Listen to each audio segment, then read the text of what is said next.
Welcome to exam गोल। आज जीव विज्ञान बायोलॉजी से जुड़े हुए जितने भी हमारे एग्जाम में क्वेश्चंस आ सकते हैं वे हमारे इस वीडियो में हम देखेंगे मल्टीपल चॉइस क्वेश्चन सीरीज। तो चलिए शुरू करते हैं। आज का हमारा पहला क्वेश्चन है, इबोला शब्द से क्या समझते हैं आप।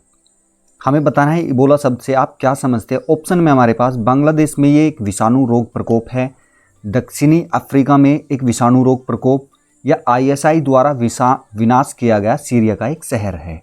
तो राइट आंसर हमें इसका बताना है ये इबोला, ये है ऑप्शन नंबर 2।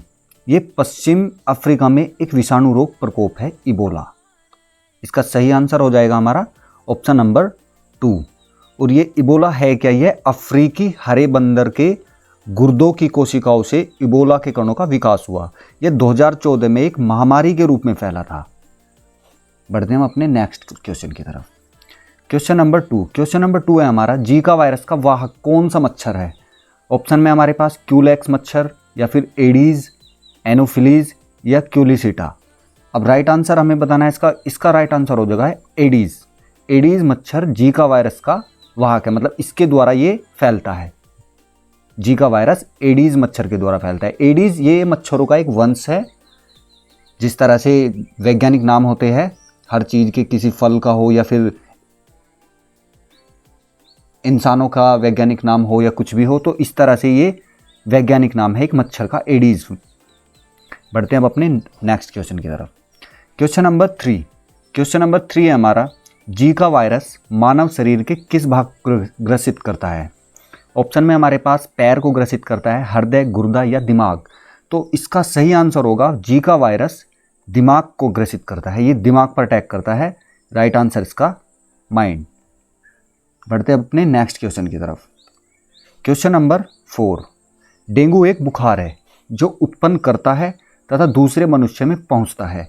यानी कि हमें यह बताना है डेंगू जो बुखार है वह क्या है, वायरस है, जीवाणु है, या फिर प्रोटोजोआ है, और वह मनुष्य में किस तरह से फैलता है।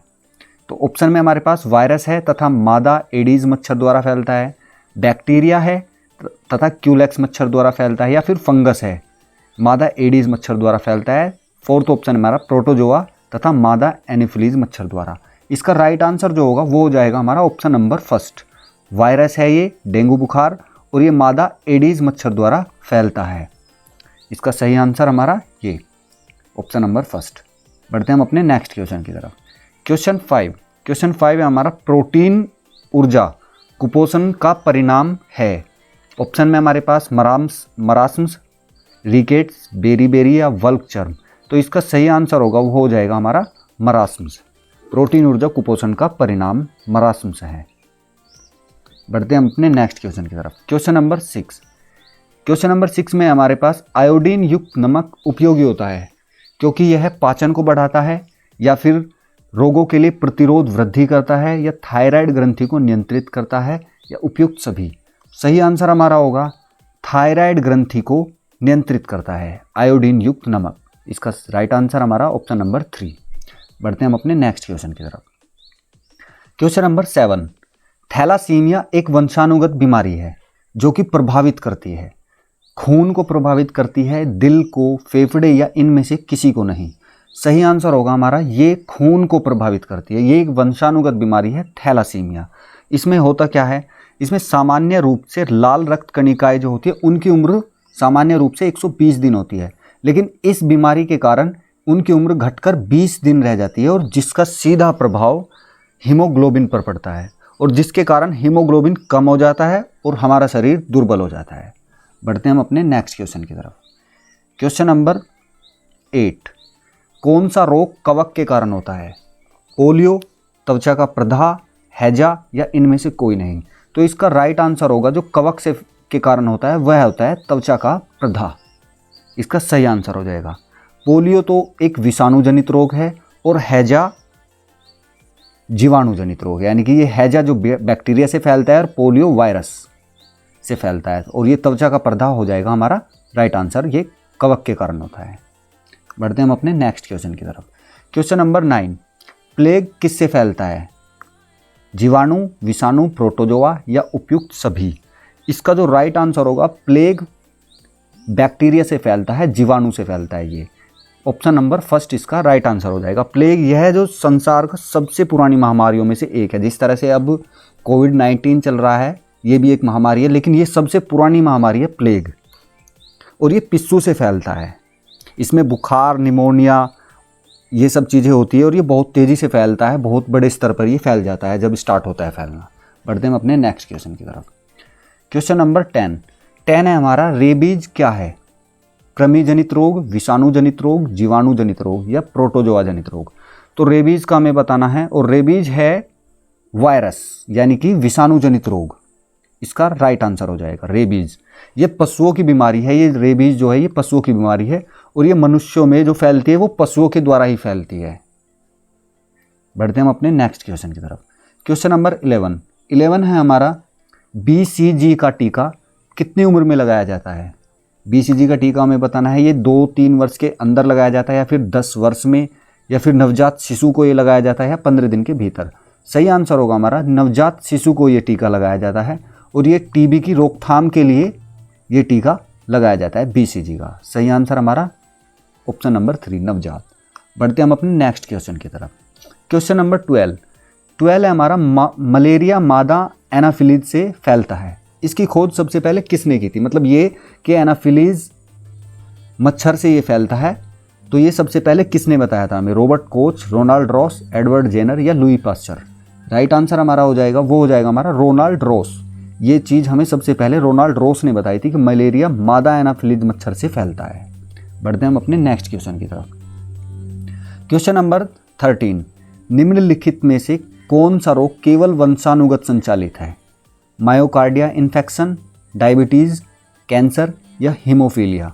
तो सही आंसर होगा जो ये वंशानुगत रोग है वो है हीमोफीलिया। इसमें क्या होता है? इसमें रक्त का थक्का नहीं जमता है खून का, आमतौर पर यह पुरुषों को होता है। हीमोफीलिया इसका सही आंसर हो जाएगा। बढ़ते हैं हम अपने नेक्स्ट क्वेश्चन की तरफ। क्वेश्चन नंबर 14 है हमारा, काला जार किससे संचालित होता है? सेटिस मक्खी, घरेलू मक्खी, एनाफिलीज मक्खी या सिक्ता मक्खी? ये एनाफिलीज ये सब ये एक वंश है, इनके वैज्ञानिक नाम हैं। तो ये जो फैलता है काला जार, जो फैलता है, इसका जो सही आंसर होगा वो सिक्ता मक्खी से फैलता है काला जार। इसका सही आंसर ऑप्शन नंबर 4। बढ़ते हैं हम अपने नेक्स्ट की तरफ। नेक्स्ट है हमारा, HIV क्या है? रोग लक्षणों का संयोजन या प्रतिवर्धक सूचकांक, प्रति विषाणु या विषाणु रोग? सही आंसर होगा हमारा ये HIV एक विषाणु रोग है, और इसकी फुल फॉर्म जो होती है वो ह्यूमन इम्यून डिफिशिएंसी वायरस, इसकी फुल फॉर्म होती है, और ये विषाणु जनित रोग है। बढ़ते हैं हम अपने नेक्स्ट क्वेश्चन की तरफ। क्वेश्चन नंबर 16, पीलिया रोग किसे प्रभावित करता है? ये जो पीलिया होता है ये हृदय को प्रभावित करता है, फिर यकृत को प्रभावित करता है, प्लीहा या पित्ताशय? इसका सही आंसर होगा वह लीवर को प्रभावित करता है, यानी कि यकृत को वह प्रभावित करता है। सही आंसर हमारा ऑप्शन नंबर 2 यकृत। बढ़ते हैं हम अपने नेक्स्ट क्वेश्चन की तरफ। क्वेश्चन नंबर 17, मलेरिया किसके द्वारा एक व्यक्ति से दूसरे व्यक्ति तक अंतरित किया जाता है? ऑप्शन में हमारे पास एडीज मच्छर, क्यूलेक्स मच्छर, एनाफिलीज मच्छर या यह सभी? इसका जो सही आंसर होगा वो हो जाएगा हमारा, मलेरिया फैलता है एनाफिलीज मच्छर के द्वारा। मनुष्यों में यह इस मच्छर के द्वारा फैलता है, एनाफिलीज मच्छर के द्वारा। राइट ऑप्शन हमारा नंबर 3। बढ़ते हैं हम अपने नेक्स्ट क्वेश्चन की तरफ। निम्न में से कौन सा विटामिन पानी में घुलनशील है? Vitamin B, vitamin A, D या C? सही आंसर होगा हमारा, पानी में जो घुलनशील है वह है विटामिन B। हमारा सही आंसर हो जाएगा, ये पानी में घुलनशील विटामिन है विटामिन B। बढ़ते हैं हम अपने नेक्स्ट की तरफ।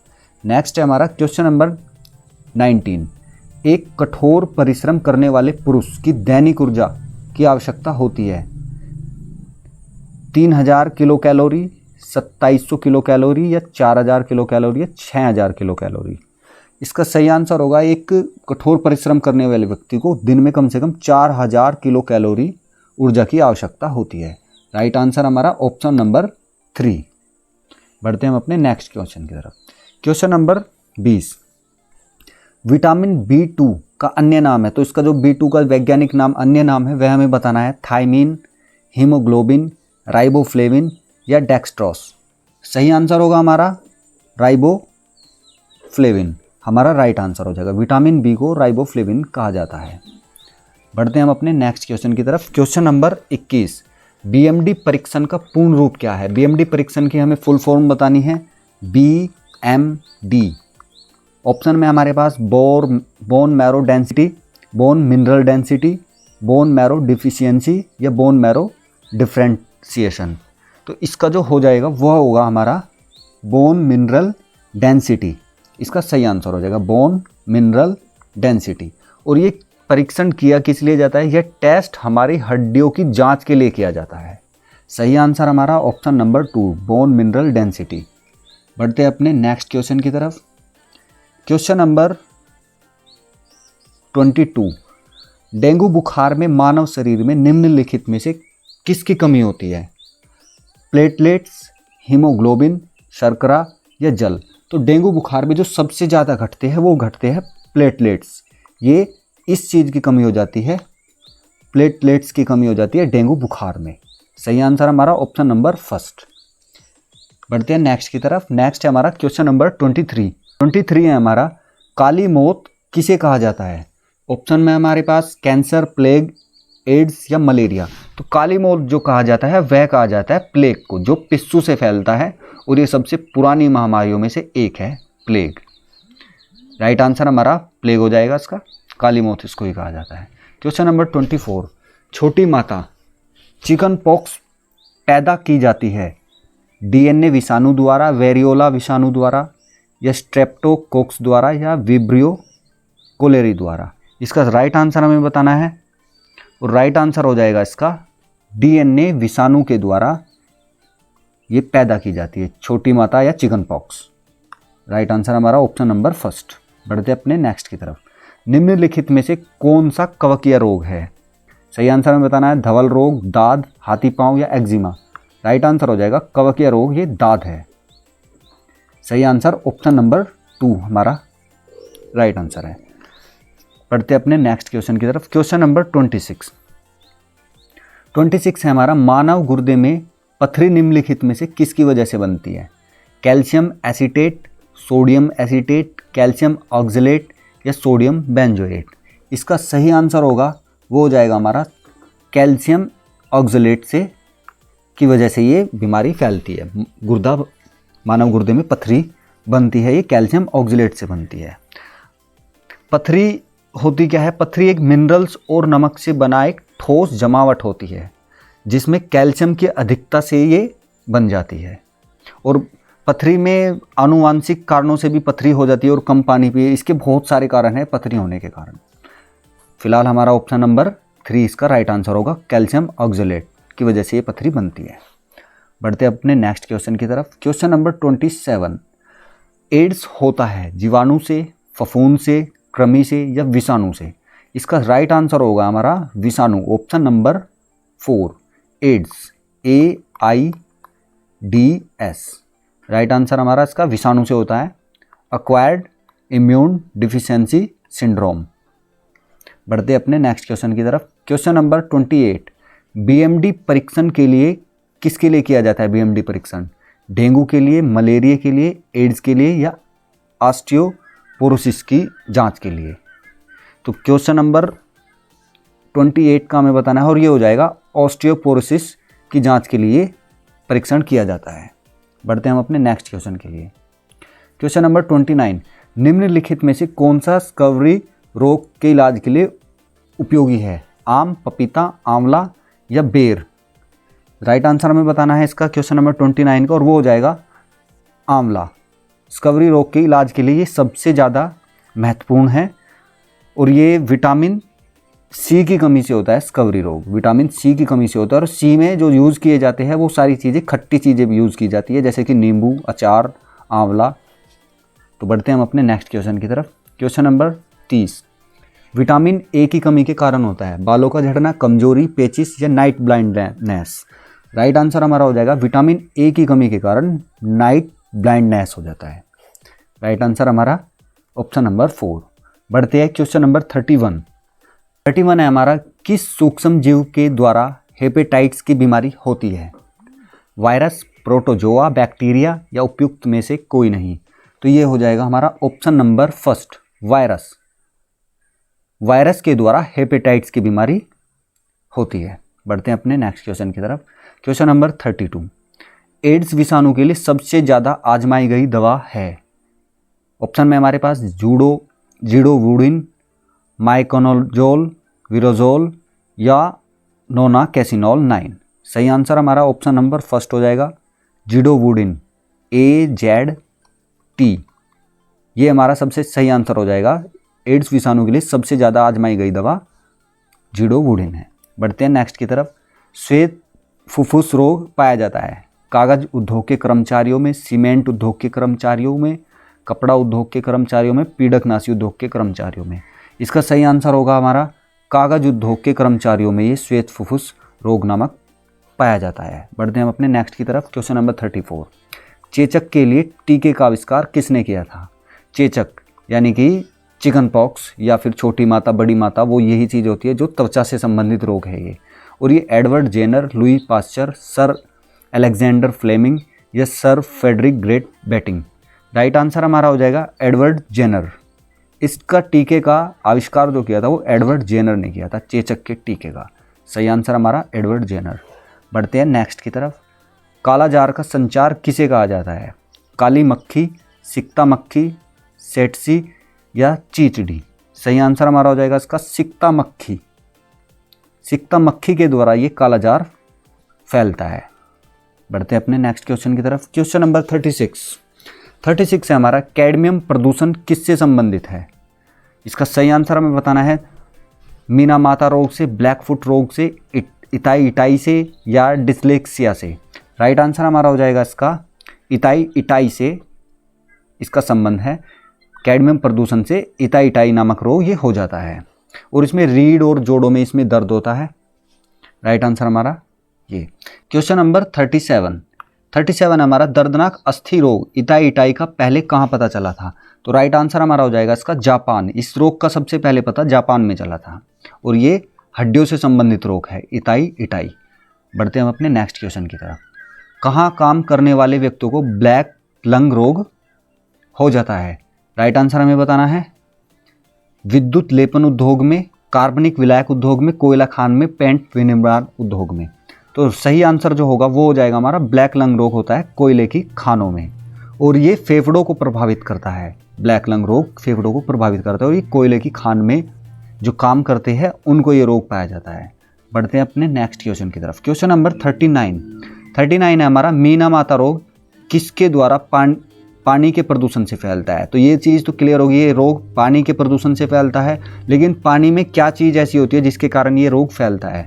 लेड, टिन, पारद या मैथिल आइसोसाइनेट।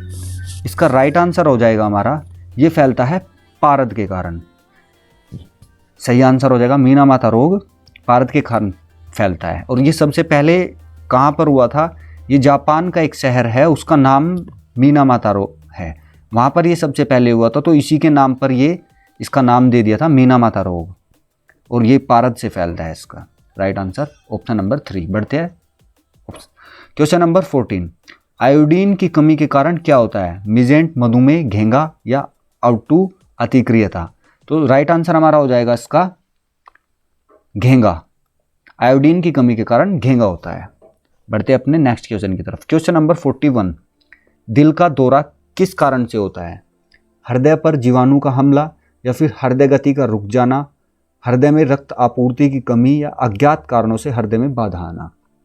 सही आंसर जो होगा वो हमारा हो जाएगा ऑप्शन नंबर 3, हृदय में रक्त आपूर्ति की कमी हो जाना। जो दिल का काम है वो हमारा यही है कि वो एक पंप की तरह कार्य करता है और हमारे पूरे बॉडी में रक्त का संचार दिल के द्वारा ही होता है, तो वह हृदय में रक्त आपूर्ति की कमी के कारण दिल का दौरा पड़ जाता है। बढ़ते हैं हम अपने नेक्स्ट क्वेश्चन की तरफ। क्वेश्चन नंबर 42, पौधों और जंतुओं में कार्बोहाइड्रेट किस रूप में संचित होता है। सही आंसर हमें बताना है। सेलुलोज और ग्लूकोज, स्टार्च और ग्लाइकोजेन, स्टार्च और ग्लूकोज या सेलुलोज और ग्लाइकोजन। तो इसका जो सही आंसर होगा वो स्टार्च और ग्लाइकोजेन इसका सही आंसर होगा। पौधों और जंतुओं में कार्बोहाइड्रेट स्टार्च और ग्लाइकोजेन के रूप में संचित होता है। बढ़ते हैं हम अपने नेक्स्ट क्वेश्चन की तरफ। क्वेश्चन नंबर 43, गाय का दूध पीले सफ़ेद रंग का किसके कारण होता है, किसकी उपस्थिति के कारण है? केसिन, लैक्टोज, केसिन के साथ कैरोटीन या लैक्टोज के साथ ब्यूट्रिक एसिड। सही आंसर हमारा हो जाएगा ऑप्शन नंबर 3, केसिन और कैरोटीन के कारण दूध पीले रंग का होता है और सफ़ेद रंग का होता है। पीले रंग का जो होता है और सफ़ेद रंग का होता है, दोनों रंग का पाया जाता है दूध, और वो इसकी उपस्थिति के कारण होता है, कैसीन और कैरोटीन। बढ़ते हैं अपने नेक्स्ट क्वेश्चन की तरफ। क्वेश्चन नंबर 44, विटामिन ए प्रचुर होता है सेम, चावल, गाजर में या नींबू में? सही आंसर होगा हमारा गाजर में विटामिन ए प्रचुर मात्रा में पाया जाता है। बढ़ते हैं हम अपने नेक्स्ट क्वेश्चन की तरफ। क्वेश्चन नंबर 45, एनोस्मिया कहते हैं स्वाद संवेदना की कमी को, स्पर्श संवेदना की कमी को, ऊष्मा संवेदना की कमी को, घ्राण संवेदना की कमी को? राइट आंसर हमारा हो जाएगा इसका घ्राण संवेदना की कमी को एनोस्मिया कहते हैं। और ये घ्राण संवेदन क्या होता है? ये सूंघने की क्षमता, यानी कि किसी व्यक्ति की सूंघने की क्षमता कम हो जाना, इसी को कहते हैं घ्राण संवेदना की कमी को। राइट आंसर हमारा ऑप्शन नंबर 4। बढ़ते हैं नेक्स्ट की तरफ। स्कर्वी रोग किसके कारण होता है? Vitamin B, vitamin A, vitamin D या विटामिन सी? राइट आंसर हमारा हो जाएगा विटामिन सी के कारण स्कर्वी रोग फैलता है मतलब होता है। बढ़ते अपने नेक्स्ट क्वेश्चन की तरफ। क्वेश्चन नंबर 48, गोल्डन चावल एक स्रोत है विटामिन ए का या विटामिन B12 या विटामिन सी या विटामिन डी? सही आंसर हमें बताना है इसका। सही आंसर हो जाएगा इसका विटामिन ए। गोल्डन चावल विटामिन ए का सबसे अच्छा स्रोत है। बढ़ते अपने नेक्स्ट की तरफ। क्वेश्चन नंबर 48 है हमारा, एक कार्यशील महिला को प्रतिदिन कितना प्रोटीन लेना चाहिए? 30 ग्राम, 37 ग्राम, 40 ग्राम या 45 ग्राम? सही आंसर होगा हमारा 45 ग्राम। एक कार्यशील महिला को पर डे 45 ग्राम प्रोटीन आवश्यक होता है। राइट आंसर हमारा ऑप्शन नंबर 4। क्वेश्चन नंबर 49, वसा में घुलनशील विटामिन है? ऑप्शन दे रखे हमें 4 और इसमें से सही आंसर जो होगा वो हो जाएगा हमारा option number 2, calciferol, carotene, tocopherol. Right answer हमारा ये हो जाएगा ऑप्शन नंबर 2। बढ़ते अपने नेक्स्ट क्वेश्चन की तरफ। कोलेस्ट्रोल है पर्णहरित का प्रकार, क्लोरोफॉर्म का एक यौगिक, जंतु वसा में उपस्थित वशीय अल्कोहल या क्रोमियम लवण? तो ये जो कोलेस्ट्रोल होता है ये जंतु वसा में उपस्थित वशीय अल्कोहल होता है कोलेस्ट्रोल। राइट आंसर हमारा हो जाएगा इसका ऑप्शन नंबर 3, इसका सही आंसर हो जाएगा। आज की वीडियो में बस इतना ही। ये क्वेश्चन 50 थे, अब 50 क्वेश्चन की अगली सीरीज में नेक्स्ट टाइम आऊँगा लेकर। वीडियो अच्छी लगी हो, हेल्पफुल लगी हो तो वीडियो को लाइक कीजिए, चैनल को सब्सक्राइब कीजिए। Thank you.